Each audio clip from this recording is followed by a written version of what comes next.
Halo semuanya, perkenalkan nama aku Aisyah Medina, NPM aku 221000205. Di sini aku akan ngebahas tentang aku akan ngebahas tentang ruang lingkup tindak pidana. Sebelumnya, kalian tahu nggak sih apa yang dimaksud dengan tindak pidana? Tindak pidana merupakan suatu perbuatan yang melawan hukum yang membuat sang pelaku atau pembuatnya dapat dipidana.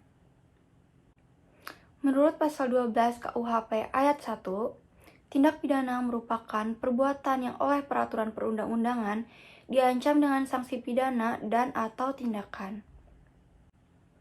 Nah, istilah tindak pidana sendiri menjadi terjemahan dari strafbarfeit atau delik. Strafbarfeit sendiri terdiri dari 3 kata, yaitu 1. Straf, yang artinya pidana. 2. Bar, yang artinya dapat atau boleh. Dan yang terakhir, feit, yang artinya perbuatan. Lalu, bagaimana sih suatu tindakan bisa dinyatakan sebagai tindak pidana? Menurut pasal 12 ayat 2, untuk dinyatakan sebagai tindak pidana, suatu perbuatan yang diancam dengan sanksi pidana dan atau tindakan oleh peraturan perundang-undangan harus bersifat melawan hukum atau bertentangan dengan hukum yang hidup dalam masyarakat. Nah, menurut pasal 12 ayat 3, suatu tindak pidana selalu bersifat melawan hukum, kecuali ada alasan pembenar.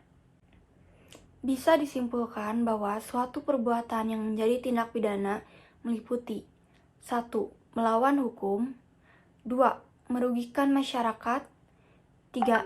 Dilarang oleh peraturan pidana, 4. Pelakunya akan diancam dengan pidana, 5. Pelakunya dapat dipertanggungjawabkan. Selanjutnya ada permufakatan jahat. Permufakatan jahat merupakan kesepakatan antara 2 orang atau lebih untuk melakukan tindak pidana. Menurut pasal 13 ayat 1, permufakatan jahat terjadi apabila 2 orang atau lebih bersepakat untuk melakukan tindak pidana. Nah, menurut pasal 13 ayat 2, permufakatan jahat melakukan tindak pidana dipidana jika ditentukan secara tegas dalam undang-undang.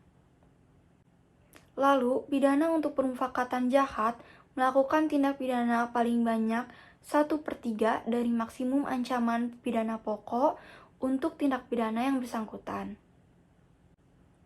Nah, permufakatan jahat yang melakukan tindak pidana tetapi tidak dipidana jika pelaku A.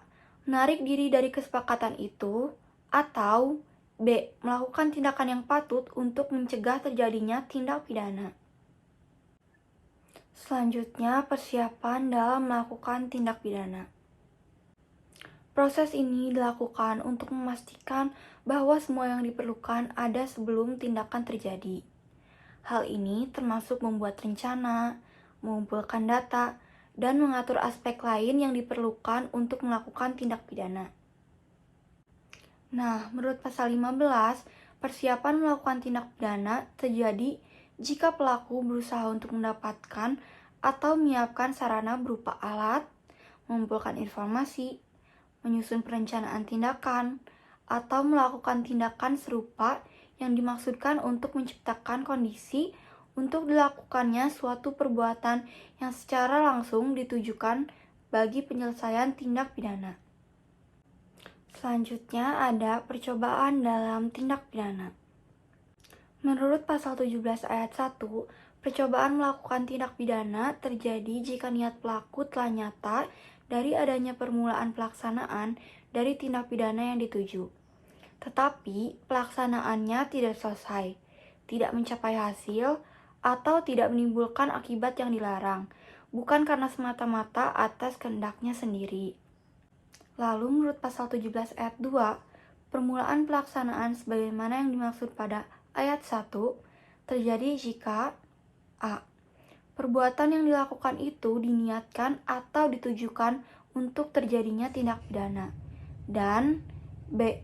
Perbuatan yang dilakukan langsung berpotensi menimbulkan tindak pidana yang dituju. Menurut pasal 17 ayat 3, Pidana untuk percobaan melakukan tindak pidana paling banyak 2/3 dari maksimum ancaman pidana pokok atau tindak pidana yang bersangkutan. Lalu ada percobaan dalam KUHP lama. Menurut pasal 53, mencoba melakukan kejahatan dipidana jika niat untuk itu telah ternyata dari adanya permulaan pelaksanaan. Dan tidak selesainya pelaksanaan itu bukan semata-mata disebabkan karena kehendaknya sendiri. Lalu, maksimum pidana pokok terhadap kejahatan dalam percobaan dikurangi 1/3. Sekian dari apa yang saya dapat sampaikan. Mohon maaf apabila banyak kekurangan. Terima kasih telah menyaksikan sampai akhir.